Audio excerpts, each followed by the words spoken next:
Welcome to the Kinder Mind podcast, where we're devoted to opening up conversations and destigmatizing mental health. We'll bring you interviews with practitioners in the field of mental health, researchers uncovering new knowledge and best practices for treating mental health disorders, and individuals sharing their mental health journey. Thank you so much to our Kinder Mind podcast listeners for joining us for another episode of the Kinder Mind podcast. I'm here today with Sage Dai, life coach, and we are exploring loneliness and reconciliation. Thank you so much for joining us today, Sage. Thank you so much for having me. I'm excited. I'm excited too. So let's dive into this topic, really just starting out with how do you define loneliness and what are some common misconceptions about it? For me personally, sadness, I believe to be not just an emotion, but also a mental connection. Sadness can stem from certain experiences that we've had, whether that's present experiences or past experiences, or even things that we may think about in the future.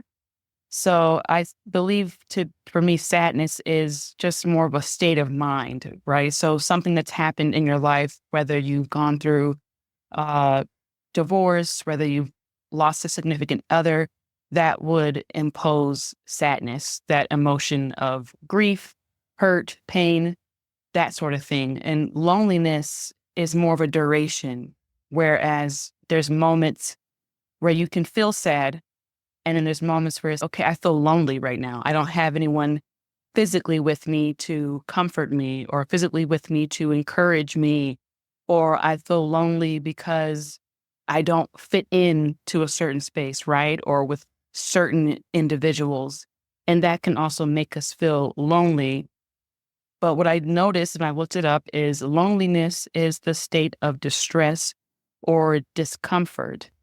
So anytime we feel uncomfortable can also stimulate the feeling of loneliness.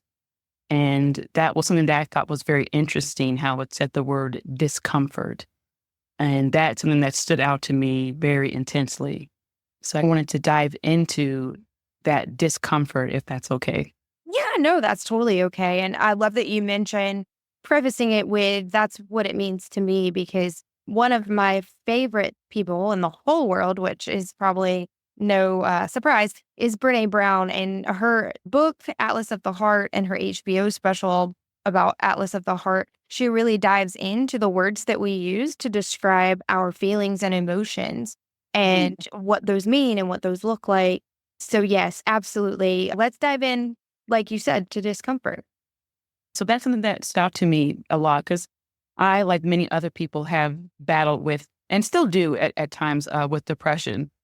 And sometimes depression can come across as what we believe to be is physical, right? With someone who may be weeping, someone who may be in the bed for long periods of times, not eating, not bathing, which are all things that are a part of depression. But deep down in depression, it's discomfort. There's a emotional discomfort. There's a mental discomfort where it disrupts us from functioning from day to day. And that's something that I believe is what keeps us in that loneliness, is the discomfort, because we may dwell on it like, oh, like I don't feel normal today. I haven't felt normal for weeks, months, years. And we focus on those one tunnel vision things where it's, my loved one left me, or I lost my job, I lost my health, whatever that main focus may be. And that can cause upon that discomfort where we sit in that versus us coming to terms like, hey, like I need help, a support system, a support team. That's also what helps us to overcome loneliness, is having a support team. But I know we'll get into that a little bit further on with your questions, but that's what discomfort is. We focus on the discomfort that extends that duration of loneliness. That makes a lot of sense. Thank you for clarifying and laying that out. So tell me, what is the difference between loneliness and just being alone? Where's the differentiation there? The difference between loneliness and being alone, most of us experience being in a room full of people and still feeling alone. I believe it's just a disconnect. Some of us are not very good being social, right? And that's not just, okay, I'm introverted, but it's also, I'm not really good at carrying on a conversation. I'm not really good at initiating a conversation.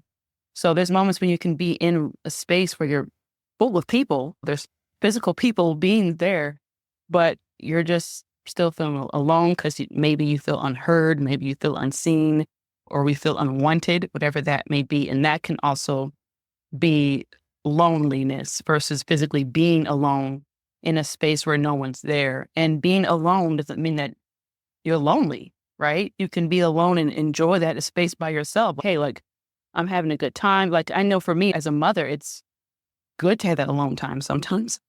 It's really good to just shower by yourself and not have any interruptions, and you can eat a meal by yourself. Being alone doesn't necessarily mean it's a bad thing, but we can feel loneliness when we don't feel connected to people. And if we don't have friendships, right? We don't have friend groups, or we don't have, like I said before, a support system, whether that's family, friends, or coworkers, or if we go to different events, those types of things can help feed the loneliness if we're not necessarily interacting with people who we care about or having individuals who we care about interact with us. So, how can prolonged loneliness affect a person's mental and physical health? I know that you mentioned depression. Are there other things that come to mind that could be a consequence of prolonged loneliness? There's an American Medical Association, and there was a doctor that was speaking there, and he mentions there is some evidence to note that people who are experiencing social isolation and loneliness have increased risk for premature death. He continues here and says social isolation and loneliness were associated with a 29% increased risk of heart disease and a 32% risk of stroke.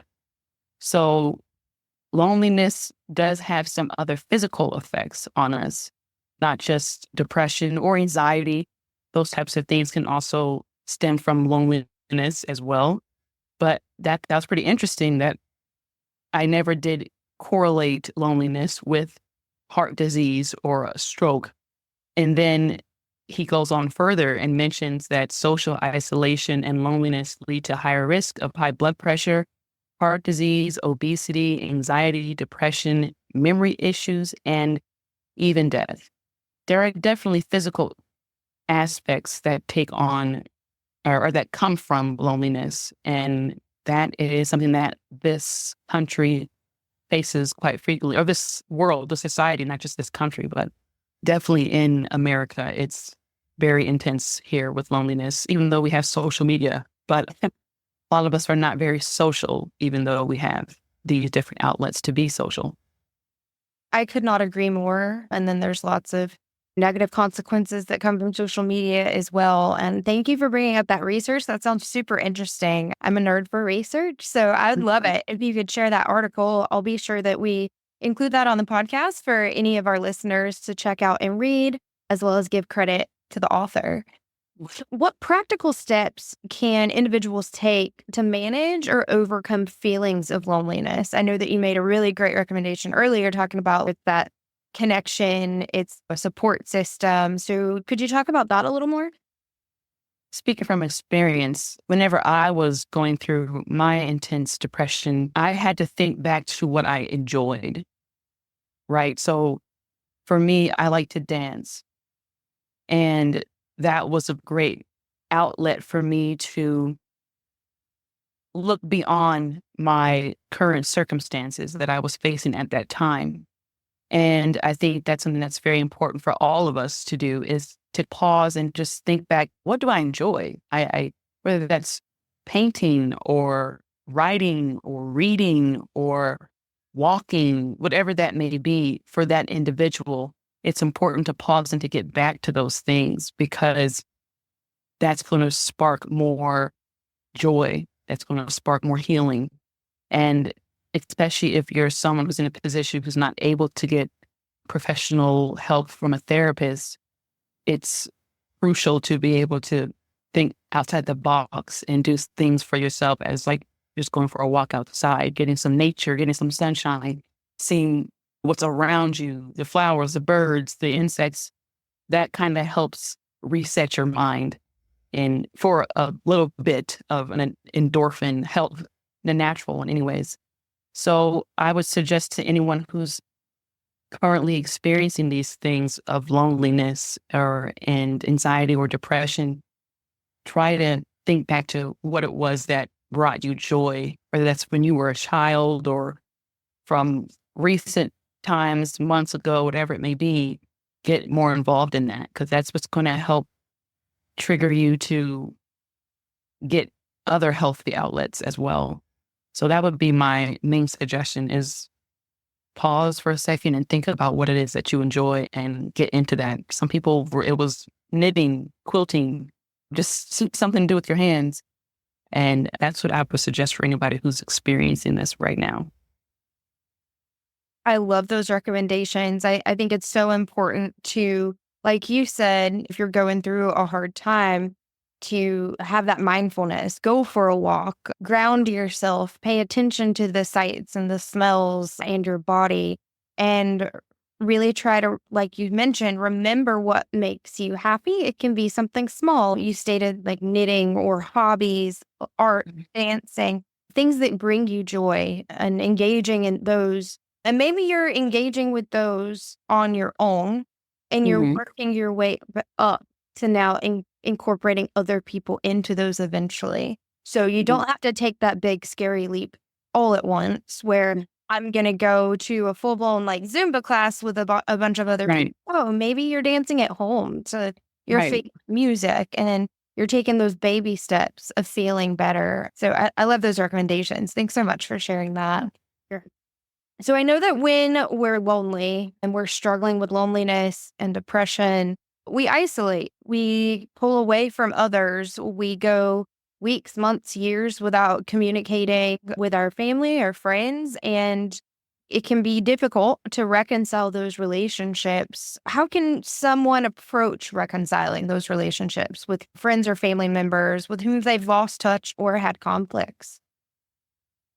So reconciliation will look different from person to person based off of the experience one had. So if you're reconciling, say, with, for example, someone who's been adopted and they're meeting their biological parent and or parents for the first time, that's going to be a different reconciliation versus someone who is reconciling with a friend they've known for years, but they haven't spoken to them for, say, 5 years because of a falling out. It's going to look a little bit different.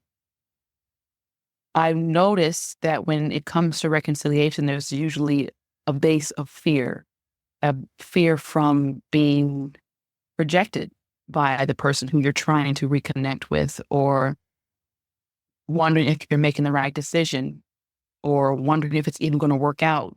Acknowledging that there's going to be a possibility of this person not receiving you is very important for us to think about, ponder on, and based off of one's experience, whether they had a traumatic experience from them falling out, or could be, like I said, someone who hasn't met these individuals and they're trying to reconcile. It's going in with more of an open mind. And if you're coming in to a reconciliation where you met these people, you've known this person or these individuals for a while, and you're just reconnecting, I would say forgiveness is important. Whether you're trying to forgive this other person or forgive yourself, being very empathetic, being understanding of the circumstances, being accountable for whether your actions or giving this other person the space to be accountable is all things to take in consideration. Because I myself am working through reconciliation right now with my ex-husband, and that looks different because I've known him for years. But now it's a little bit different because there has been some hurt. There has been some neglect in the past, and we are divorced now, and who I was when I met him is not who I am now. So there's things that I have to take into consideration now with that reconciliation, because it's like, hey, like, I'm not 23 anymore. I'm 31 and I'm a mother now, and I know more of myself now. So I have to analyze things differently. So I would say whoever is striving to reconcile, whatever the circumstance may be, go in with an open mind and don't be afraid to be rejected or to not be accepted. And if you are the individual who needs to accept this other person, allow them the space to apologize and allow them the space to acknowledge where they went wrong. I think that's such an important call out. A lot of the times I like to talk about the language we use and the expectations we set. And I think that it's really important to keep in mind when you are reconciling with someone or trying to reconcile with someone, like you mentioned, having that introspect and that thought process around they don't have to accept your apology. There is a chance that this will not go well.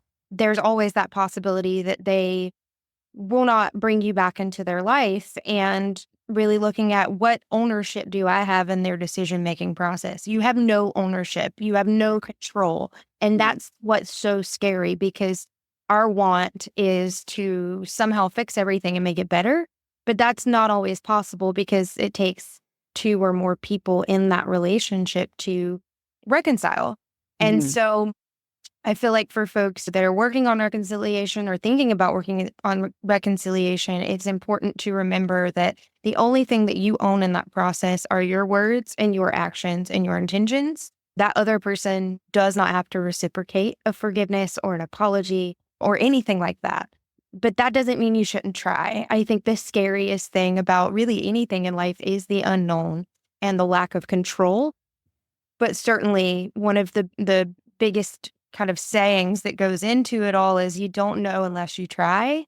And if Mhm. that relationship was so important to you that you desperately want to try to get it back, go see if you can. And maybe it's not a never, maybe it's just a not right now. Maybe Yeah. that Mhm. person isn't in a place where they can accept your apology or they can offer forgiveness or they can start rebuilding a relationship. So I would Mhm. definitely say to anyone listening that might be going through this is to keep an open mind, pay really close attention to your intent, and then realize that you only have ownership of yourself and not that other person.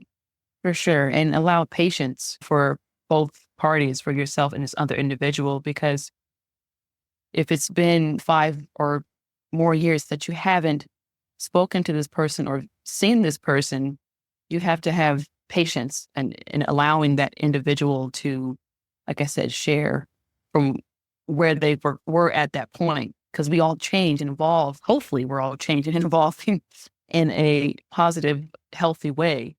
And if that person does not accept you or vice versa, don't be disappointed. Don't be angry because, like you said, that you can only control yourself. You can't control that other individual and what they say, how they say it, where they're saying it.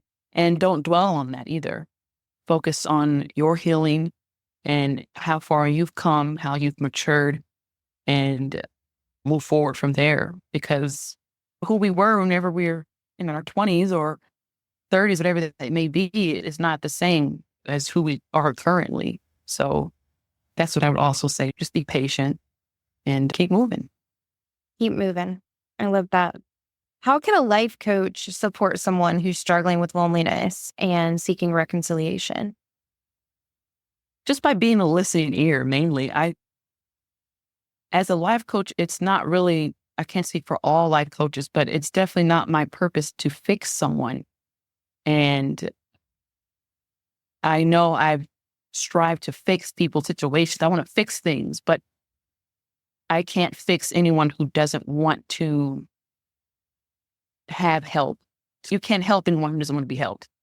So, as a life coach, it's important for me to be empathetic, mostly just to be understanding where this individual is coming from and what they are open to sharing with me.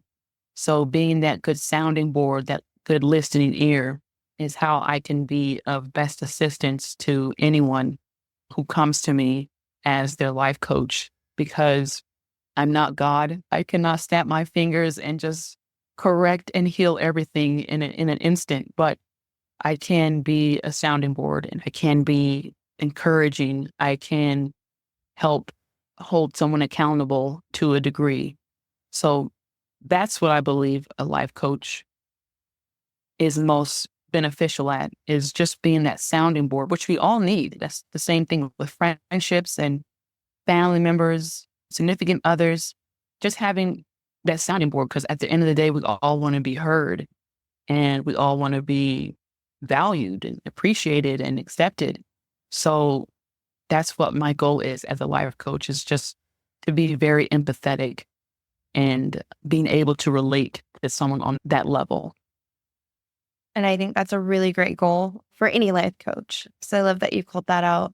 What are some long term strategies for maintaining meaningful connections and preventing future feelings of loneliness? So, someone that has maybe done battle with loneliness and they're maybe still working on their reconciliations, what are some things that they can ensure that they continue to do or try to do to negate that future loneliness from setting in? I would say when someone is becoming more aware of themselves and they start to be aware, like, hey, look, I'm not feeling that great today. It's the same thing. I won't say the exact same thing, but it's similar to depression, where it's once you can acknowledge, I feel a little off today, something's not right, I feel lonely. That's when you have to go to that again, that activity, whatever it may be. And if we're in situations like how it was when we were on lockdown with COVID, I would say finding still groups online that you can still interact with. If you're able to get a therapist that's online, get a therapist online that you can still interact with. And journaling, do a lot of journaling until your little hands can't write anymore, because it's a great way to expose yourself. And there's no one judging you for exposing yourself, right? You're writing all your emotions down, whether those are angry emotions, hateful emotions, whether they're depressive emotions, whatever it may be, write it all down. And then what I like to do is safely is burn them.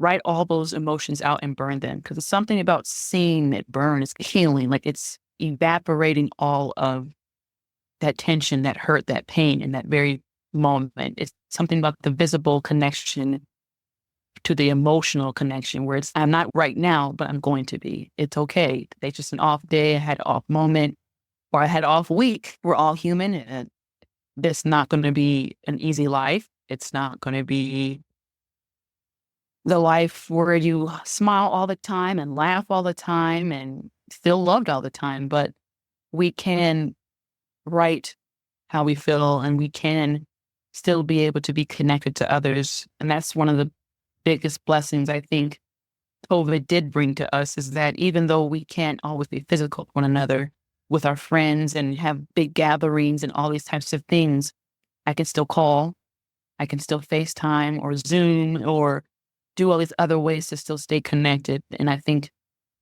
that can still be very beneficial if used in a very effective and healthy way.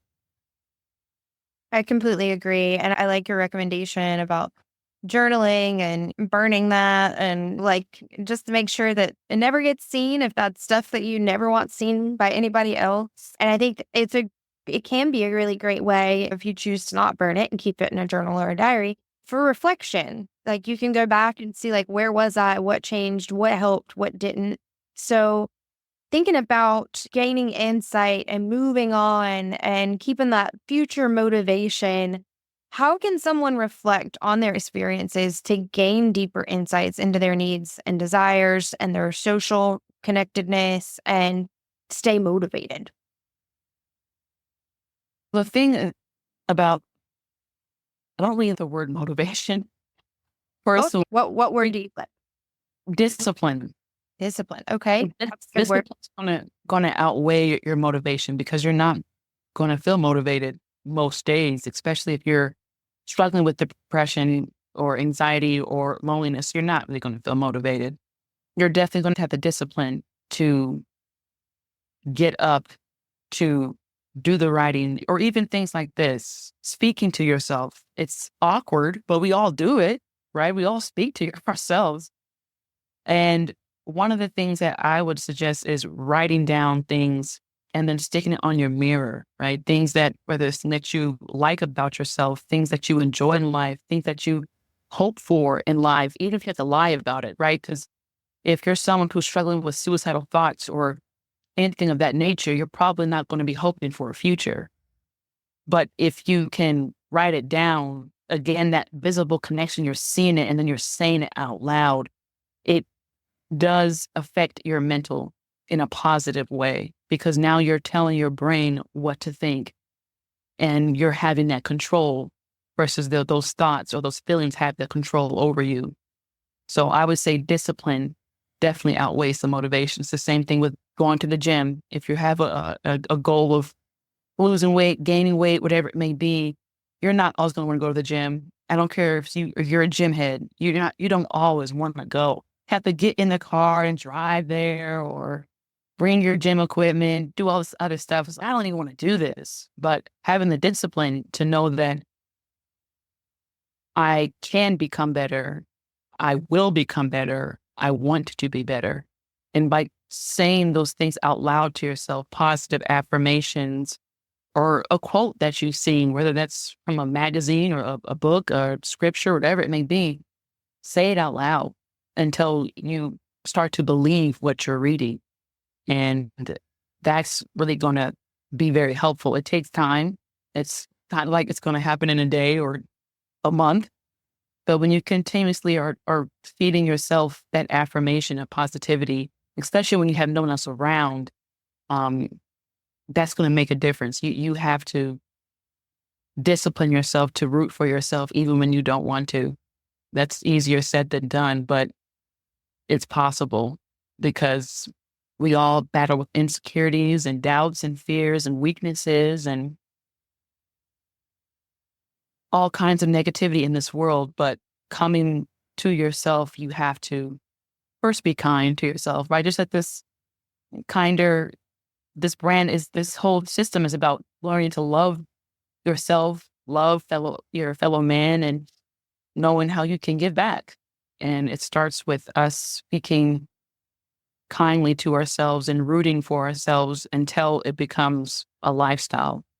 And I'm a firm believer in journaling and writing stuff down and sticking it on your mirror and speaking to yourself in the mirror like a weirdo. This is what it is. Get used to talking to yourself because a lot of times it will be just you alone. And that's okay because being alone doesn't mean that you're failing or that you've made a mistake or that you're unloved or unwanted. It's just in this moment you're alone, and at some point you'll be encouraging somebody else who's going through loneliness and all the other things of life. That's such a great call out about getting comfortable talking to yourself because I don't recall the research. I will definitely see if I can find it. But I did read research when I was in grad school that talked about how our voice is the loudest voice and the primary voice that our brain listens to. Because think about it, we hear our voice more than anybody else's voice in the world. So thinking about the power of the spoken word, if we say something like, I'm so stupid, Mhm. research shows that you actually perform and are cognitively more delayed if you make those statements about yourself. So then you're supposed to then catch yourself and say something, actually, I am not stupid. I'm not having the best day, but I made a simple mistake. I am a smart person. Really, that positive self talk, because if you say it, your brain's going to believe it to be true. Yeah. And it is something that is very time consuming and believing, especially if you grew up around individuals who put you down, whether that's family, friends, society, whatever it may be. So that's why I said stick on your window, your mirror, wherever it is, sticking on your whole place, your whole house if you have to. But start there because all of us deal with being alone. It's just something that we can't avoid. Um, and being alone, again, it's not a negative thing. It can be a very fulfilling space to be alone because you get to learn you.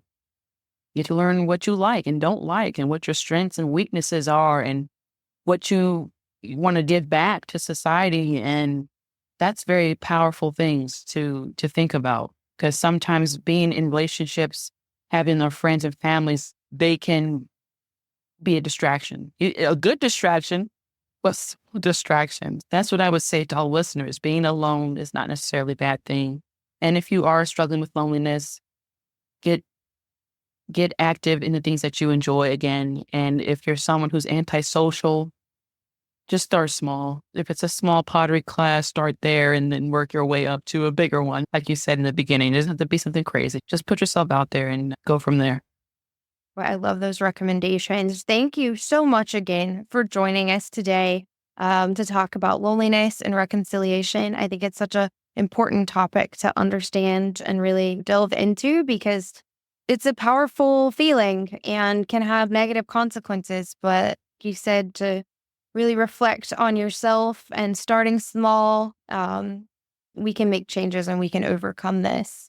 So, if anyone would like to book a time to meet with Sage, whether you're going through a lonely period or you're trying to begin the process of reconciliation, or you're really already on that reconciliation journey and you'd like some extra support and guidance, you can find Sage over at kindermindcoaching.com and book a time to meet with her and have these discussions and have a coach in your corner. So thank you so much again, Sage, for your time joining us today to discuss this topic.